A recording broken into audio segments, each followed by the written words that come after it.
రేయ్, తలుపు తీరా. నాన్న వస్తున్నా.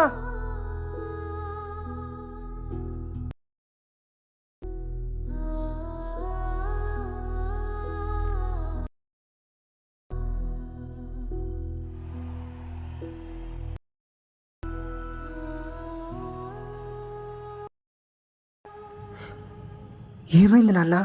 ఎందుకు ఇంత కంగారుగా ఉన్నారు? ఏం చేస్తున్నారు లోపల నువ్వు? చదువుకుంటున్నాను నాన్న. రేయ్, నువ్వు నిజం చెప్పురా. నువ్వు చదువుకుంటున్నావా లేక ఎదవేషాలు వేస్తున్నావా? లేదు నాన్న, నేను నిజంగానే చదువుకుంటున్నాను నాన్న. చూశానురా, నా కళ్ళతో మొత్తం చూశాను. నువ్వు లోపల చదువుకుంటున్నావు, ఎదవ వేషాలు వేస్తున్నావు, మొత్తం చూశాను. గొజ్జ నా కొడక.